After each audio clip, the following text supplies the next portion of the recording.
the doctrine of hell. You know, Jesus preached more about hell than anyone else in the Bible. Sa ilang Isos, so makadaghan siya nga di nagahisgot kung nagawali usab siya tungod sa imperno. And as we go through the Word of God today, I really want you to understand the reality of hell. See, we live in a world where God is here. Nagpuyo tani ng kalibutan nga naa ang Dios. Now, this is a fallen world. So usa kini ka kalibutan nga di nahulog. So, we can't fully imagine the glory of heaven. Adi nato nga dili nato pagyud matugkad unsa gayud ang himaya ngadto sa langit. To look in the face of God. Aron nga din o pagsud-ong diha sa naong sa Dios. But we also have a hard time understanding the full torment and sorrow of hell. Nga din ato ang usab nga din masabtan gayon ang kinatibuk-an may tungod sa kasakitan o din mga kalisod dito sa imperno. Because in this world, we see darkness. Tungod kay niining kalibutan nga ato makita ang kangitngit. We see the power of demons. Ato nga makita ang gahom nga nagalihok usab nga sa gahom sa demonyo. The grace of God is still in this world. O ang grasya sa Dios ani paghihapon niining kalibutan. But in hell, God has removed His comfort. Pandito sa imperno unya, so wala na unyay kahayahay. God has removed His mercy. Iyahan ang kuhaon ng iyahang kaluoy dito, wala na kaluoy dito sa imperno. And all that remains is the righteous anger of God. O ang habilin na lang mao ang din matarong na din kasuko sa Dios. Now let's go to Proverbs 24 verses 11 and 12. The Word of God says, "Deliver those who are drawn toward death, and hold back those stumbling to the slaughter. If you say, 'Surely we did not know this,' does not he who weighs the heart consider it? He who keeps your soul, does he not know it? And will he not render to each one according to his deeds?" Unsi, 11 and 12. Praise God. unsi ngadto sa 12. Isa diri luwason mo kadtong nangadala ngadto sa kamatayon o kadtong mga naandam na aron pagapatsyon tan-awa nga sila imong magunitan. 12. Kung ikaw moingon aniya karon wala kami manghibalo niini, wala ba siya nga nagatimbang sa kasing-kasing magahuna-huna niini? O siya nga nagabantay sa imong kalag, wala ba siya mahibalo niini? O wala ba siya magabalos sa tagsa-tagsa katawo sumala sa iyang buhat? Amen. Sumagang po ta. Father, I'm asking you right now, God, for the anointing of your Holy Spirit.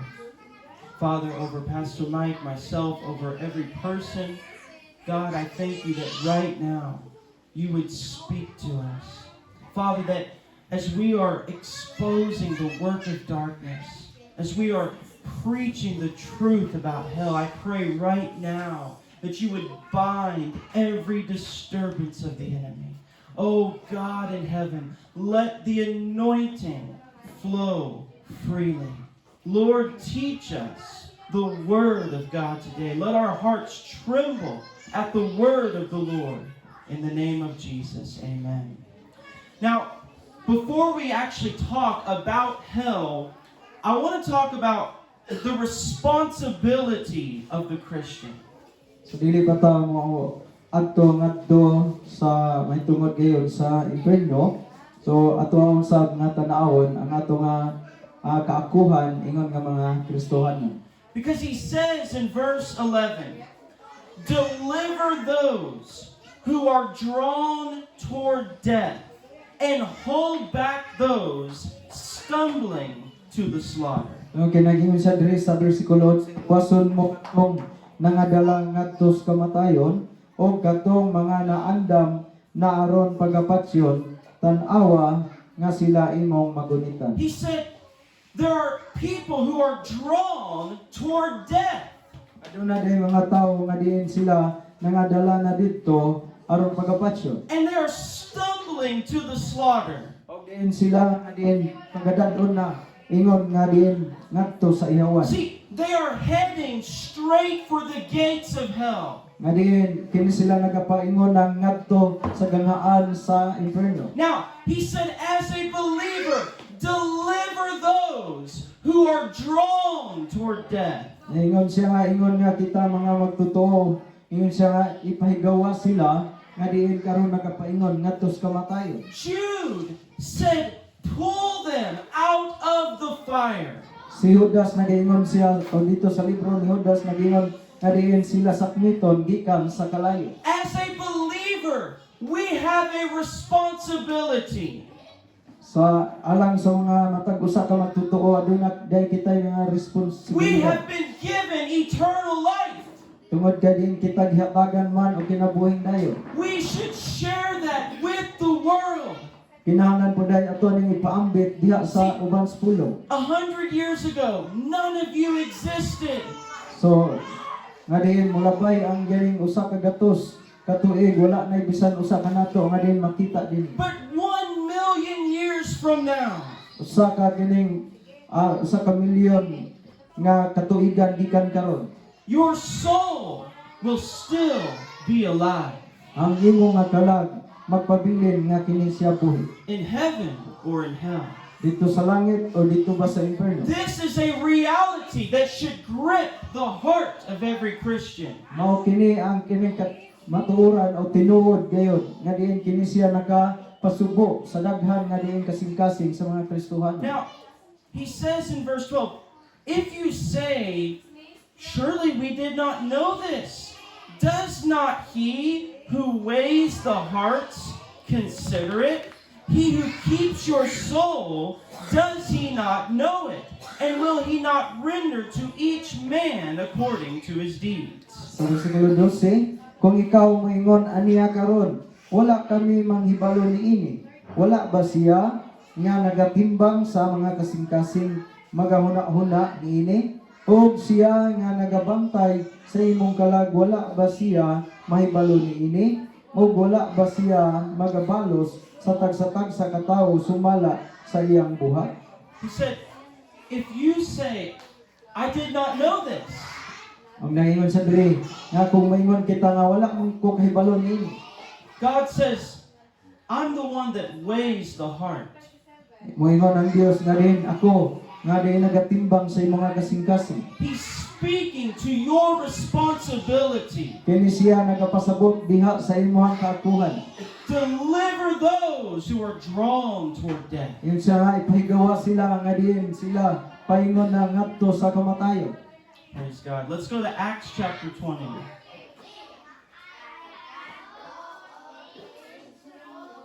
Acts chapter 20.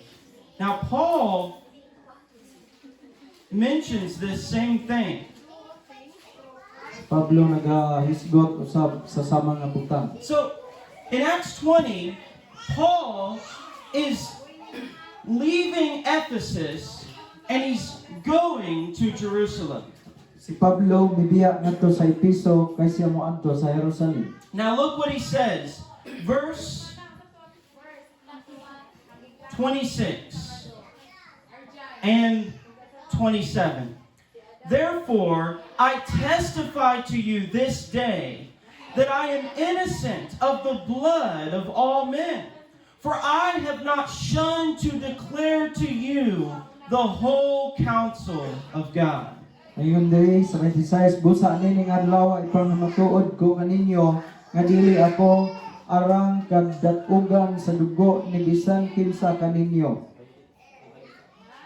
Did you read 26 and 27? 27 kay wala ko man ililong kaninyo ang tanang pagbulutan sa Dios. Now, go to verse 31. Is it okay if maybe we shut that door, possibly? It's okay. Sila kuno ng Sordo ang putahan. Praise the Lord. Amen. Now verse 31. Therefore watch and remember that for 3 years I did not cease to warn everyone night and day with tears. 31 busa magbantay kamo og hinumdumi ninyo nga sulod sa tulo ka tuig sa gabi ug sa adlaw kamong tanan wala ko undangi sa pagpahimangno uban sa mga luha. So Paul is going to Ephesus.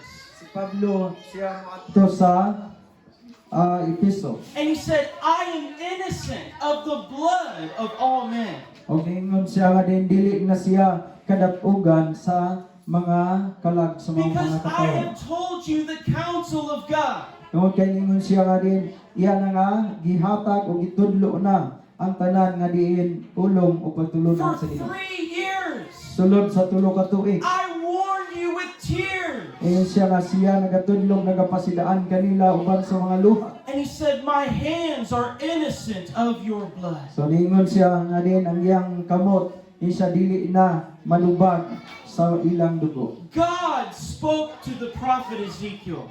Ang Dios nagasulti ngadto sa manalagna nga si Ezekiel. I have made you a watchman. Ako kang himuon nga diin magbalantay. If you fail to warn the wicked from their way, Ingon siya kung mapakyas ka sa pagpasidaan sa mga dautan gikan sa ilaha nga diin mga dautan dalan. that wicked man will die in his sin. Isa ka ng dautan nga tao mamatay sa iyong sala. But his blood I will require at your hand. Apan ingon siya, apan ang dugo niya ng maong nga tao ako ang panilngon diha sa imong kamot. There is a responsibility. So aduna diay dako nga kaakuhan mga igsoon. People are on their way to hell. Nga din ang mga katawhan nga din sila nagapaingon ngadto sa inferno. And we should warn them of the wrath to come. Hinahalanday sila nga atong mapasidan-an sa malabot nga kapungot sa Dios. John the Baptist said, who has warned you to flee from the wrath to come? Si Juan Bautista nagaingon sa mga skribag, mga pariseo, kinsabay nagapasidaan kaninyo nga makaikyas mo sa kapungot sa Dios o sa silot sa Dios. See, the gospel is good news. So ang may balita And that we have been saved from the wrath to come. adin atuwa nga yan ang maluwas ta gikan sa malabot nga kapungot. Now let's go to Luke chapter 16. Praise the Lord. So, again, Jesus many times speaks about hell. Daghang mga panahon ngayon nga si Ginoong Hesus nagahisgot siya, nagsulti siya may tungod sa inferno. So Acts 16 verses 19 through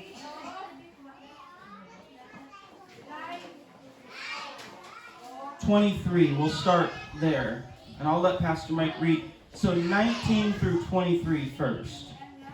So nangingon siya diri sa 19 ngadto sa 23. Dahil usa ka taong dato nga nagsapot og purpura og lino nga manipis og nagkaon sa makabuhong nga pagkaon matag adlaw 20 og sagwa sa iyang pultahan gipalubog ang usa ka taong kabos nga ginganlan si Lazaro nga nalukop sa kabahong 21 og gipangandoy ni Lazaro nga mabusog unta siya sa mga mungho nga nangatagak gikan sa lamisa sa taong dato. Og lapot pa ang mga iro na nagpanuol kaniya og ilang gitilapan ang iyang kabahong 22. Og ang taong kabos namatay og gidala sa mga manulunda ngadto sa bakan ni Abraham. Unya ang taong dato namatay usab og gilubong 23. Og dito sa Hades, sa nag-anto siya sa mga kasakit, gihat niya ang iyang mga mata og iyang nakita si Abraham dito sa halayo og si Lazaro diha sa iyang sabakan. Amen. So Jesus begins to tell a true story about a rich man in hell. So yun ang Isus, nagsugod siya og nagsugit og tinuod dayon nga sugilanon mahitungod sa taong dato o sa taong kabus na namatay. I want you to notice the first thing. In verse 19, there was a certain rich man. So gusto ko nga din ninyong masayran diri. Una, sa versikulo 19, adunay usa ka taong dato. He never gives his name. Wala gi ngandan ang iyang ngalan, wala gihatag. But Lazarus, he gives his name. Apan si Lazaro, yang gihatag ang pangalan ni See, Lazaro. Jesus said, rejoice that your name is in the book of life. Sa Ginoong Hesus nagaingon pagkalipay kamo kay ang inyong pangalan anaa nasulat na sa kasawon sa kinabuhi. Ecclesiastes 6 and 4 says that their name is covered in darkness.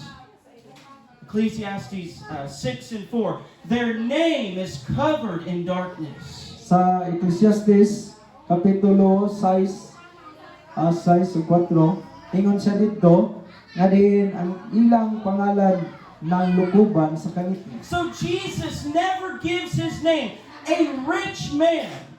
Wala gayud gihatag ang pangalan sa taong usa ka taong dato. Now, second, verse 23. And being in torment in hell, he lifted up his eyes and saw Abraham afar off and Lazarus in his bosom. Sa 23 so dito sa Hades sa naganto siya sa mga kasakit gihat niya ang iyang mga mata o iyang nakita si Abraham dito sa layo og si Lazaro diha sa iyang sabakan. So he was in torment. Ang maong taong dato ana siya diha sa kasakitan. Hell is a place of torment. Kaya ang inferno sa kadapit sa kasakitan. He had a spirit body. Adin na siya espirituhanon nga lawas. He lifted his eyes. Iyang gihat iyang mga mata. He was in a land of darkness, Kaya naa siya sa dapit sa kangitnya. tormented in the flame of fire. Siya ginasakit diya sa nagdilaab nga kalayo. But he could see the glory of Abraham's bosom. Apan iyang nakita ang himaya dito sa kining sabakan ni Abraham. And he said, I am tormented in this flame. Ngayon siya nga din, ako gisakit nining mao nga dapit. He was in a flame of fire. Kaya naa siya taliwala diha sa nagdilaab nga kalayo. Now, verse 24. Then he cried and said, Father Abraham, have mercy on me, and send Lazarus, that he may dip the tip of his finger in water and cool my tongue, for I am tormented in this flame. Verse 24. Praise God. So sa diri. Og siya misinggit nga nag-ingon, amahan kong Abraham, kaluiin taon ako, og sugua si Lazaro sa pagkuslob sa tumoy sa iyang tudlo diha sa tubig, aron ipabugnaw sa akong dila, kaya niya ako sa kasakit dinhi niining nagadilaab nga kalayo. Now he was a rich man. So siya usa ka taong dato. Abraham said, in your life you received good things. Si Abraham ingon nga sa imong kinabuhi nakadawat ka og kining nindot nga mga butang. He had the best clothes. Nakasuot ka, nagasulod ka ni ana nga din mahalon nga diin sapot. The greatest foods. O din makabuhong nga din mga pagkaon. All the pleasure of life. Tanan nga din mga kalipay diha sa kinabuhi. But now he cries out, Apan karon ikaw nga nagatuaw. have mercy on me. Nagingon ka nga din kaluwiin taon ako. I am tormented in this flame. Kaya ko gisakit nining mao nga dapit. Now, he said, send Lazarus, So ningon siya nga og iyang nakita si Lazaro. that he can dip his finger Ang in insa water ipadala si Lazaro sugua aron ipatuslob yang tudlo o ipabugnaw sa kondila. and touch my tongue. O ipabugnaw sa iyang dila. Remember, there is a spirit body. So ato hinumduman nga diin siya nagsulob sa espiritual nga Paul lawas. said there is a natural body and there is a spirit body. Alin aduna siya kining natural nga lawas o nakabaton siya usab og espirituhan The nga lawas. spirit body endures these torments. Ang espirituhanon nga lawas kini siya mo'y mulungtad diha mag-antos niya ning mao nga dakong kasakit. For all eternity. Sa wala gay katapusan. This is the Bible. Kini This is mao ang Biblia. reality. O kini siya matuod gayon. And as Christians, we should tremble for the lost. Nga din, mao gana nga din kitang mga Kristohanon nga Now, kita kahadlok diha sa mga pagkawala. diri sa Filipinas, init kaayo.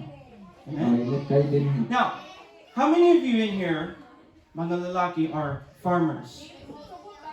Kisang dili mag-uuma, mga lalaki ko no. How many of you have been ohaw kaayo in the sun? Tungod sa kainit sa adlaw, unahon tagdaman. When you are that thirsty, I want to ask you, would one drop of water satisfy you? So, kung naa ka sa tuman nga kauhaw, kunya kining usa ka tulo nga tubig makatakbaw ba nimo? One drop of water, it will not satisfy. So, usa ka kining tulo sa tubig, dili gyud ni siya makatakbaw sa kauhaw. But this man is saying, give me one drop of water. Apan kini mao nga tawo bisag usa ka lang katulo nangandoy siya And sa Abraham tubig. says, verse 25, but Abraham said, son, remember that in your lifetime you received your good things, and likewise Lazarus evil things. But now he is comforted, and you are tormented. 25. Apan si Abraham itubag kaniya anak hinamdumi nga sa buhi ka pa nakadawat ikaw sa mga maayong butang. O si Lazaro usab nakadawat sa dili mga maayong butang. Apan siya gilipay karon dire samtang ana ikaw diha sa kasakit. The first thing he said is, son, remember. So una nga butang nga iya nga gisulti siya nga anak hinamdumi. In hell, you have your memory. Dito sa impierno imuha nga mabatunan imong mahinumduman unsa ka diri sa kalibutan. For all eternity, you live with the regret of your sin. So wala kayo katapusan magpuyo ka sa puno sa pagmahay tungod sa imong sala. In verse 27, he said, I beg you, send somebody to my family that they would not come to this place. Sa 27 nagingon diri og ang dato mingon sa ingon ni ana mga muyo ako kanimo amahan nga imo siyang pagtuon sa balay sa akong amahan. In verse 28, for I have 5 brothers, that he may testify to them, lest they also come to this place of torment. Sa 28, kaya duna ako'y 5 ka mga igsong lalaki aron iyang pasidan-an sila basi usab unya anhi sila ni ining dapita sa kasakit. You know, in hell, they believe in evangelism. So dito sa impierno niya sila mutuo na may tungod sa panangyaw. This rich man knew that it was too late for him. So kining mao nga taong dato nga diin siya nahibalo nga diin dili pa ulahi alang sa iyang pamilya. There's no mercy. Nga din dito nya wala na ikaluoy. When you step into eternity, Sa diha nga din mutikang tangadto sa walay katapusan. there are no second chances. Wala na unya gayoy kining ikaduha nga diin pabor o kahigayunan. When you take your last breath, Sa diha nga diin mawad-an ka sining katapusan your ginhawa. eternity is sealed forever. Nga din ang walay katapusan kini siya gisiluhan na. That's why the Bible says today is the day of salvation. Mao ka na ang hinungdan ngano ang Biblia nagaingon karon mao ang adlaw sa kaluwasan. Today, if you hear His voice, Karon kinahanglan nga din ikaw makadungog sa iyang tingog. do not harden your heart. Isayo paghahiyan mo kasing-kasing. But when he understood, it's too late for me. Sa diha nga din ikaw sa diyang nakasabot siya nga din dili pa ulahi alang kaniya. He began to think of his family. Nagsugod na siya pabuna-una sa iyang panimalay o sa iyang mga igsoon pamilya. I beg you, send someone to my father's house. So siya nagpakiluoy ngadto kang Abraham ngayon siya nga upa adtoi ang akong pamilya o akong mga igsoon. That they would not come to this place of torment. Kaya siya aron nga din sila dili makaanhin ining dapit sa kasakitan. Mga Exxon, these are the words of Jesus Christ. So kini siya pulong kayo gikan ni Ginoong Hesus mga igsoon. He's giving you an insight into the eternal destruction of the sinner. Siya nagahatag kanato og din hulagway o makita nato kung unsa gayud ay ang mao nga dapit. Now, the response. Abraham, verse 29, said, they have Moses and the prophets. Let them hear them. Sa 29 apan si Abraham itubag ganiya ato ana kanila si Moses og ang mga propeta papatalinghuga sila kanila. Verse 30, and he said, no, Father Abraham, for if one goes to them from the dead, they will repent. Sa 30 og siya mingon dili gana amahan kung Abraham apan kon kanila adunay moadto nga gikan sa mga nangamatay sila managhinulsol gayon. Verse 31, but he said to him, if they do not hear Moses and the prophets, neither will they be persuaded though one rise from the dead. Kaya no si Abraham mitubag kaniya kung sila dili man manimati kang Moses og sa mga propeta nan dili sila manukmay bisan pa kung adunay mabanhaw gikan sa mga patay. He's saying, I will send my word. Ingon sa dito nga din iyan ang ipadala yang nga pulong. The word of God will lead them to salvation. Adin ang pulong sa Ginoo mo ning mohatod kanato ngadto sa kaluwasan. But if they refuse the word, Apan kon din sila ilahang nga din balibaran ang mong pulong. they would not believe even though one rise from the Dili dead. gayud sila moto bisag aduna pay mabanhaw gikan sa mga patay. Jesus rose from the Si dead, Ginoong Hesus nabanhaw gikan sa mga patay. and many still reject him. Apan daghan gihapon nga din nagpabilin nga misalikway kaniya. Even the Pharisees, Bisan pa ang mga pare. they had evidence of his resurrection, Adin sila nakakita gayud sila og ebidensya diha siyang pagkabanhaw. but they rejected him. Apan ila gyapon silang gyapon gisalikway si Ginoong Hesus. Miracles are a great testimony, Kaya ang mga milagro usan ni sa dako nga diin pagpamatuod. but many people, even if they see a miracle, they will not repent. So daghang gyapon mga katawan nga bisag sila saksi gayud sa maong mga buhat nga kahibulungan di gyapon maghinulsol. He said they will not come to me lest their darkness or their sin be exposed. So dili gayud sila moduol ngani kanako nga diin bisan pa ang ilang mga sala kini sila gibutyag Now, na. let's continue with the teaching of Jesus Christ. So padayon ka sa pagtudlo o pagtulon-an nga gisulti ni Ginoong Hesus. Matthew 13, Sa Mateo kapitulo 13. verse 41 and 42. Sa 41 ngadto sa 42.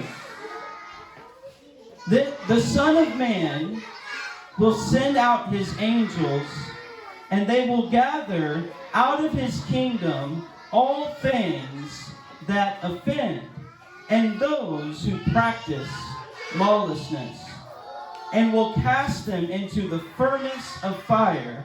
There will be wailing and gnashing of teeth. Sa 41 ngadto sa 42 ang anak sa tao magapadala unya sa iyang mga manulunda o ilang tapukon o hagoton pagawas sa iyang ginharian ang tanang hinungdan sa pagpakasala o ang tanang mga magbubuhat o kadautan. 42 o ilang igas sa libay kini sila ngadto sa hudno nga magadilaab dito ang mga tao managpanghilak o managkagot sa ilang mga ngipon.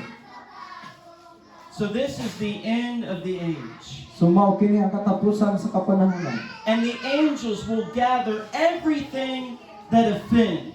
O ang mga manlunda ilaha nga din tigumon tapukon sila nga di mahinungdan sa pagkakasala. And those who practice lawlessness. O din sila usab nga diin nagakinabuhi nga diin wala magsunod diha sa kasuguan. Now look at verse 42.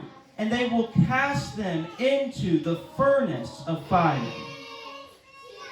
O din sila igatambog ngadto sa hudno nga kalayo. So again, we see the fire of hell. So atong makita ang kalayo diha sa impierno. He calls it a furnace of fire. Nga diin adunay kining hudno sa kalayo. And he said there will be welling and gnashing of teeth. Nga adunay kining pagagulo o diin pagkagot sa ngipon. Now let's go to Matthew 25, 41. Again, the words of Jesus Christ. Matthew 25, 41. Then he will also say to those on the left hand, "Depart from me, you cursed, into everlasting fire, prepared for the devil and his angels." 41 na unya ang hari magaingon kanila diha sa iyang wala pahawa gikan kanako kamo mga tinunglo ngadto sa kalayong walay pagkatapos nga gipagana alang sa yawa ug sa iyang mga manulod. Everlasting fire. Sa walay katapusang kalayo. And notice, he said it was prepared for the devil and his angels. Atong sayran nga din kini ang kalayo nga walay pagkapalong giandam ni sa yawa ug sa iyang mga manlunda. When Satan rebelled against God, Sa diha nga si Satanas siya ning rebelde batok sa Dios. God prepared a place called hell. Ang Dios siya nag-andam og dapit Now, alang ni kanila. he uses the word prepared. So iyang gigamit kini nga pulong pag-andam. The same word when he says about the Christian, "I prepare a place for you in heaven." Sa sama nga pulong iyang gigamit usab alang sa mga Kristiyanon nga din siya mag-andam og luna og Now, dapit ngadto sa langit alang kanila. why is hell so severe? Ngano man gyud nga ingon ani man Because- ang impierno. In the preparation, Tungod kay diha sa pagpangandam. God removed his goodness, Tungod kay iyaha nga gikuha ang iyaha nga pagkamaayo. his comfort, Ang iyaha po kining iyahang his pagkalipay. mercy, Ang iyang kaluoy. his grace. Ang iyang grasya. See, there's no light in hell because God is light. Wala kay kahayag dito sa kining impierno tungod kay ang Dios kahayag man. There's no love in hell because God is love. Wala kay gugma dito sa kining impierno tungod kay ang Dios gugma. There's no mercy in hell because the mercy of the Lord is on those who fear him. Wala ni kaluoy dito sa impierno tungod kay ang kaluoy sa Dios alang kanila nga There's nagkakahadlok sa no Dios. food in hell because he is the bread of life. Wala na pagkaon dito sa impierno tungod kay siya mauman ang tinapay sa kinabuhi. There's no water in hell because water is the rain of heaven. Wala tubig niya dito tungod kay diin siya mauman ang tubig gikan sa langit. Now the fire, where does the fire come from? So ang kalayo asa man niya gikan. There is one thing of God's goodness that remains in hell. Aduna may usa ka butang nga diin diha sa pagkamaayo sa Ginoo nga diin pabilin dito sa impierno. His righteous anger and wrath against sin. Ang iya na lamang nga matarong nga kasuko ug kapungot batok sa sala. Now, I want you to see this. Revelation 14. Kinadaya kapitulo 14. Because remember, David said in Psalm 139, No ato hinumduman ang gisulti ni Haring David dito sa Salmo 139. "Even if I make my bed in hell, even there your spirit will find me." Ini siya nga bisan pa nga diin siya moadto man sa lalong ngadto sa Hades Now, apan anaa gihapon siya. God is omnipresent. Kaya ang Dios siya anaa ngayon sa tanang dapit. I want you to see this. Revelation 14, verse 10. he himself shall also drink of the wine of the wrath of God, which is poured out full strength into the cup of his indignation. He shall be tormented with fire and brimstone in the presence of the holy angels and in the presence of the Lamb. Versikulo 10, siya usab magainom sa bino sa kapungot sa Dios, nga pagatagayon nga walay sambok ngadto sa kupa sa iyang kasuko, og siya pagasakiton pinaagi sa kalayo og asupre diha sa tubangan sa mga balaang manulunda o sa tubangan sa kordero. Kunsi? We'll just start with verse 10. So these are those in the great tribulation who receive the mark of the beast. So, kini siya diha niya sa dako nga kasakitan, adin sila nakadawat sa marka sa manana. And it said they will drink the cup of the wrath of God. Ngayon diri nga din sila magainom sa bino sa Now, kapungot sa Dios. it says they will be tormented in the presence of the angels and the Lamb. So ingon siya diri nga aduna unyay pagsakit sa atubangan sa mga balaang manlunda o sa kordero.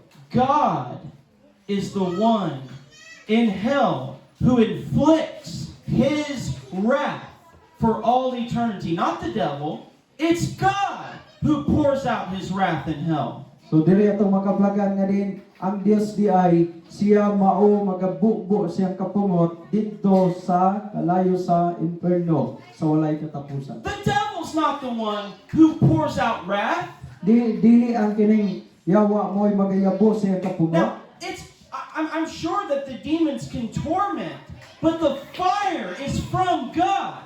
So ato nga mas nasayran masiguro nga diin makahimo sila sa kining sakit kanato apan ang pagsakit dito sa inferno kini siya kasuko ug kapungot sa Dios. Even the beast, the false prophet, and Satan, So bisan pa ang kining mananap og ang mini nga manalagna og Satanas. it said they will be tormented day and night forever and Og ever. nagaingon usab nga diin sila pagasakiton adlaw ug sa gabi sa walay katapusan. Satan's not going to be having no fun in hell. So wala na gyud siya kalipay sa Satanas dito See, sa inferno. The Bible said he roams as a roaring lion. Ang Biblia nagasulti nga din siya sama sa kining leon nga nagatuyok-tuyok. He seeks those he can devour Diin siya nagapangita kanila nga din iyang matukog. because he knows that his time is short. Tungod kay siya nahibalo nga ang iyang panahon mubo na lang. He is already being judged by the hand of God. Tungod kay diin siya paggihukman na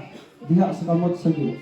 It says right there, in the presence of the Lamb. So nagingon siya diri nga diin diha at tubangan sa kordero. Verse 11. And the smoke of their torment ascends forever and ever.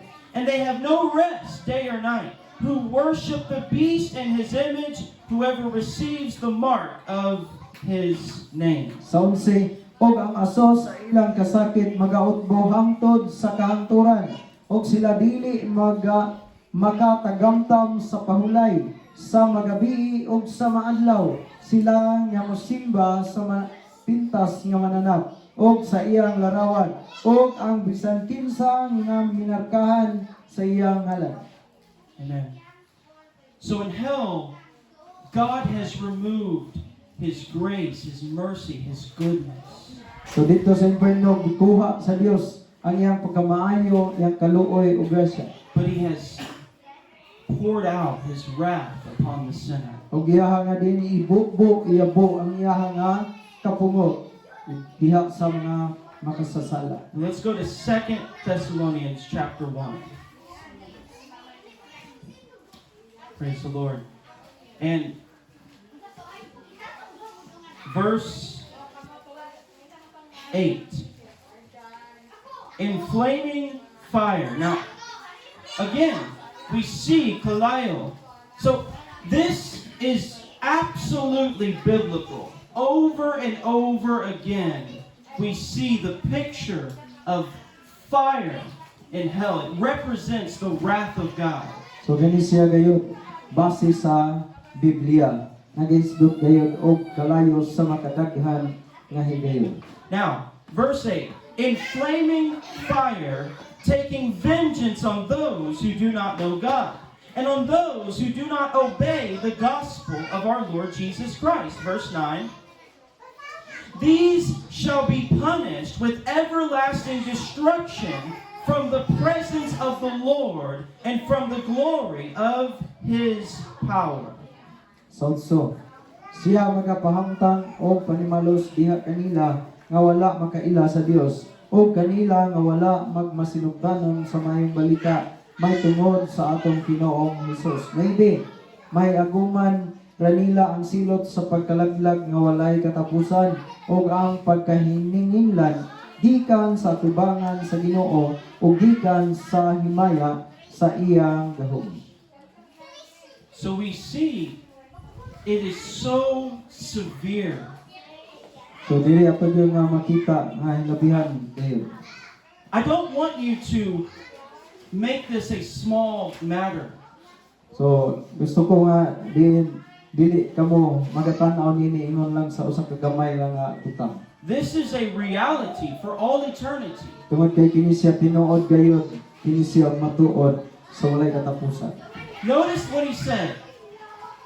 Those in verse 8, those who do not obey the gospel of our Lord Jesus Christ. Sa bersikulo 8, kanila nga din wala magmasinugdanon sa mayong balita may tungod sa atong Ginoong Hesus. See, all of us deserve the fire of hell. So atong makita nga din kitang tanan ang ayan diha sa kalayo sa inferno. Because we have sinned against God. Tungod kay kita nakasalaman batok sa Dios. Now, if I sin against Pastor, that's not good.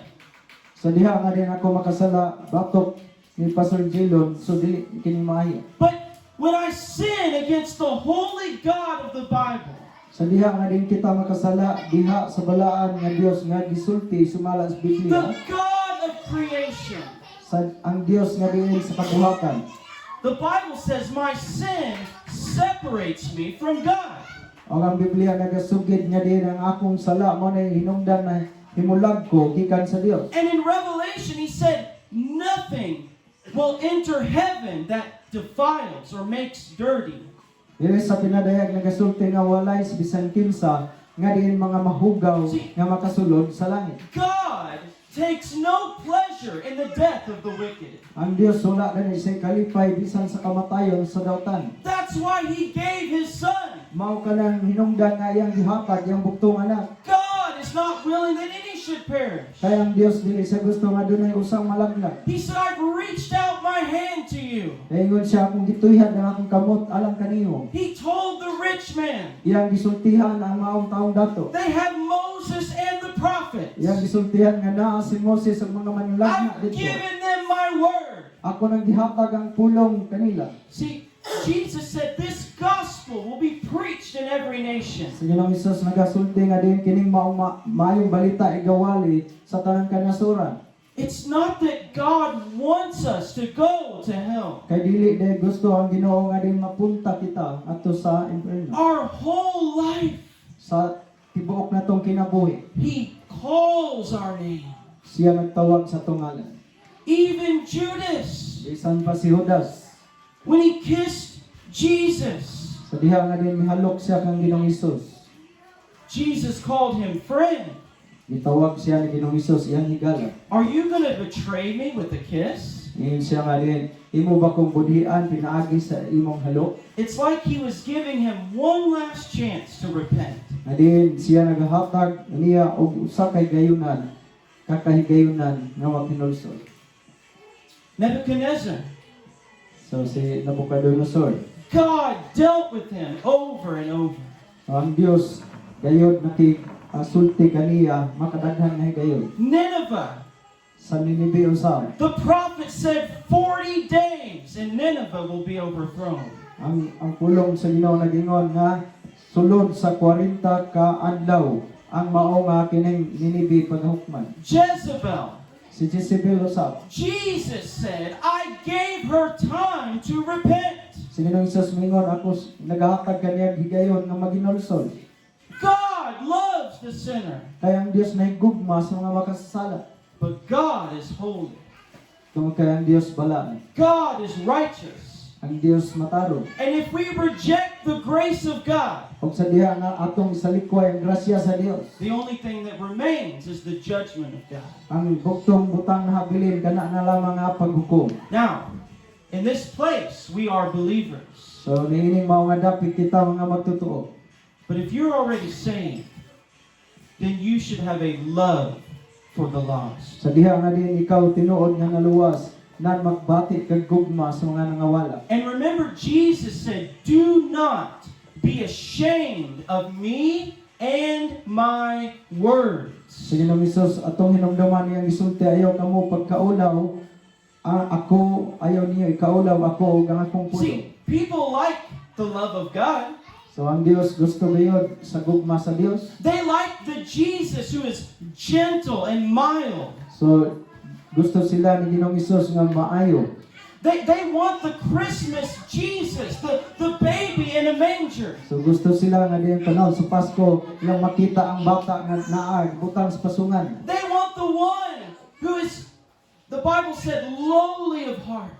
Nga diin gusto nila nga diin sumalas Biblia nga diin siya malumo o kasing-kasing. But they don't want the Jesus of Revelation 1. Pandili sila gusto ni Ginoong Hesus dinhi sa gisulti sa pinagayag kapitulo 1. Whose eyes are a flame of fire. Ang iyang mga mata na sama sa nagdilaab nga kalayo. Who speaks with the sword of God. Nga diin siya magasulti nga diin mugawas ang duha See, aw sa ka espada nga duhay sulap siyang papa. if we love God, Sa diha nga kita nahigugma sa Dios. we love all of God's nature.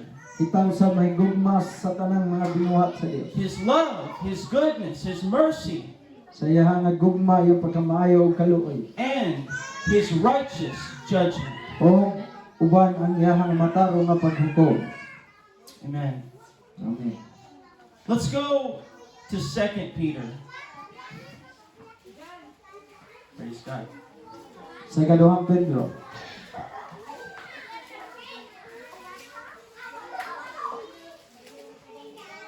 Now, chapter 2, verse 4. Now, the whole book of 2 Peter is the Apostle Peter warning about false prophets.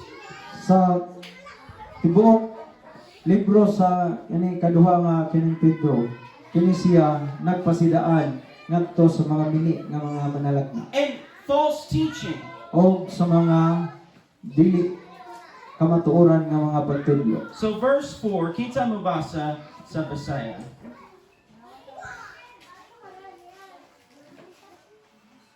Kay kung ang mga manununda wala kanulit ni sa Dios sa diha nga nakasala sila, hinunuwa iyang gitambog sila ngadto sa impierno ug gibalhog ngadto sa mga lungi nga mangiyo aron igatagada hantod sa pagpanghukom. Now, he speaks of the angels who sinned. Nagasulti siya tungod sa mga manlunda nga iyang gipadala. Those Ang who nakasala. fell with Lucifer. Adin sila gihulog uban ni Lucifer. And he said, God is going to reserve them in chains of darkness. Adin ang Dios siya adin nagapadala kanila And then- o din sila giandam para sa kangit niya. Verse 5, he said that God did not spare the ancient world, but saved Noah, a preacher of righteousness, bringing in the flood on the world of the ungodly. Yung sa versikulo 5, kung ang karaang kalibutan wala kaluy sa Dios, bisan tuod giluwas niya si Noe nga magwawali sa pagkamatarong kauban sa 7 ka mga tao sa diha nga gipalunupan niya kadtong kalibutan sa mga dili Dios nun. So he says the fallen angels, So nagingon siya bisan katong mga tambog gihulog ng mga manlunda The old world that was destroyed by the flood. o ang karaan nga din kalibutan nga din gipalunupan. And then number 3, verse 6, and turning the cities of Sodom and Gomorrah into ashes, condemn them to destruction, making them an example to those who afterward would live ungodly. Sa versikulo 6, kung sa iyang paghimong abo sa mga lungsod sa Sodoma o Gomorrah sila iyang gihukman ngadto sa pagkawagtang o gihimong palig-ingan alang kanila nga magkinabuhi nga dili Dios na.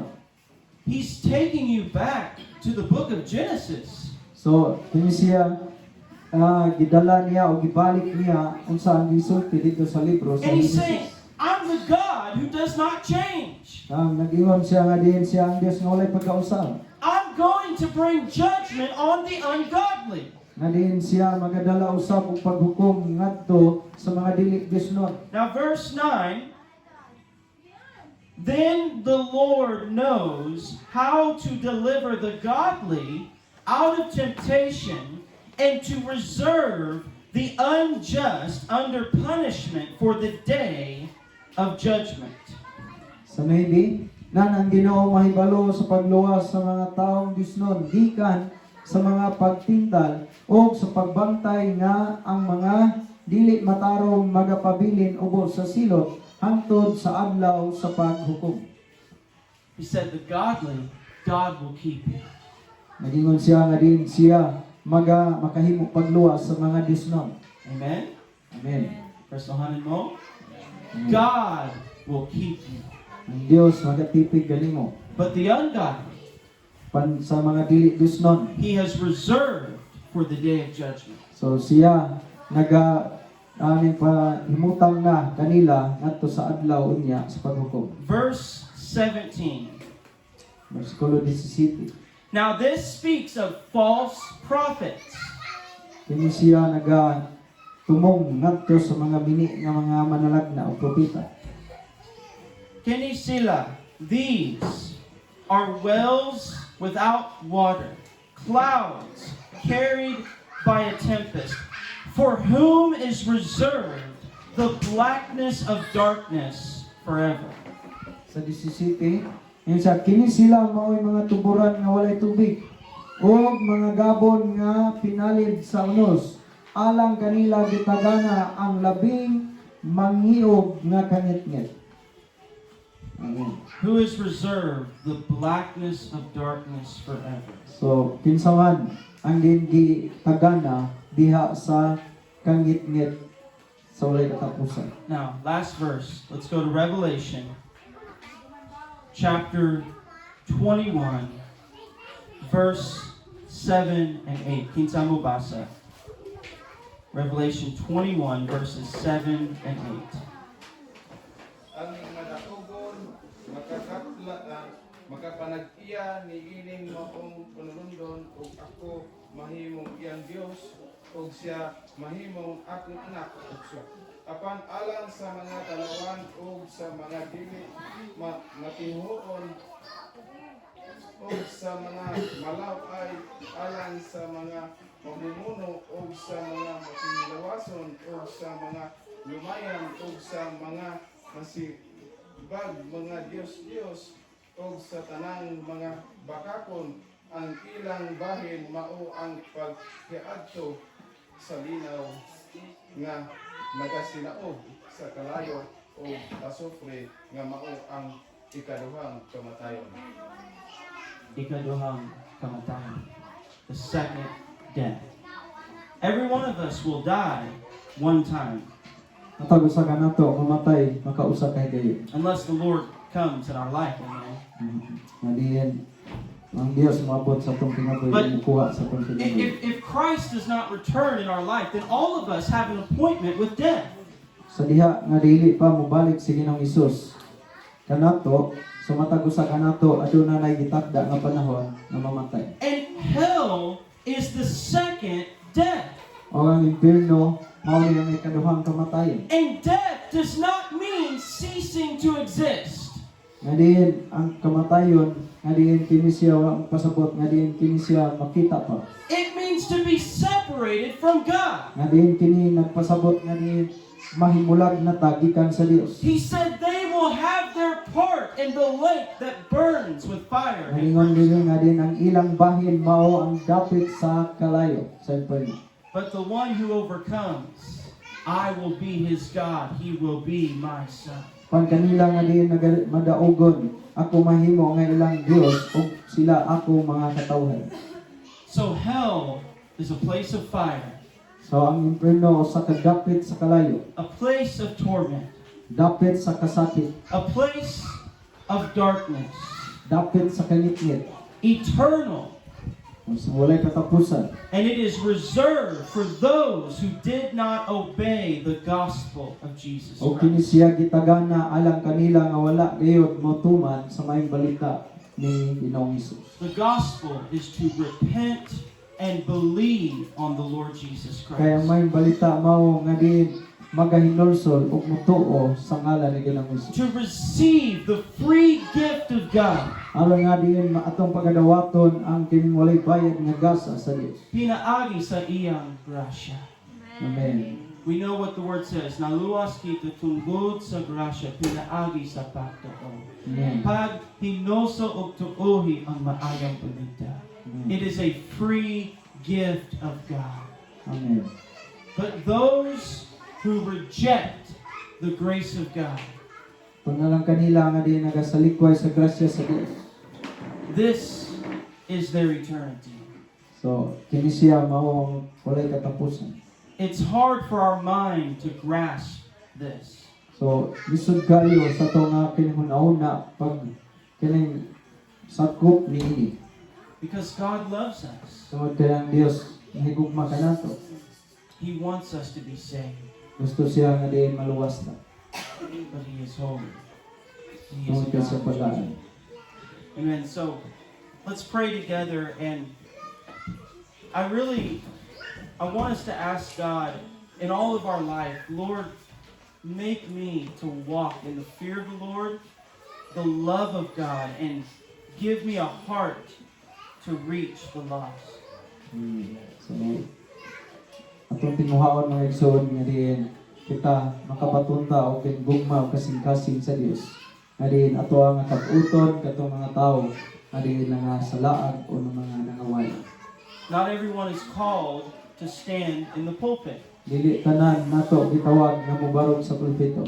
but every Christian is called to share the gospel. Pan ang matag usa ka Kristohanon gitawag aron nga din ipaambit ang may balita. And there are times you don't know what to say, Doon mga panahon nga libog taon sa ito nga isulti. but you start by telling them about the Jesus that saved you. Apan diha magsugod ta sa pagsulti nga diin si Ginoong Hesus nagluwas kanimo. Even if you don't know all the perfect words, Nga bisan pa nga wala ka kahibalo sa mga kining hingpit nga pulong. if you open your mouth in faith and love, Pan kung imong buksan imong baba dias pagtuog uban sa gugma. God will use you to win the lost. Ang Dios magagamit kanimo aron pagkapot sa maong mga wala. Amen? Amen. So let's pray. Manindog ta. Amen?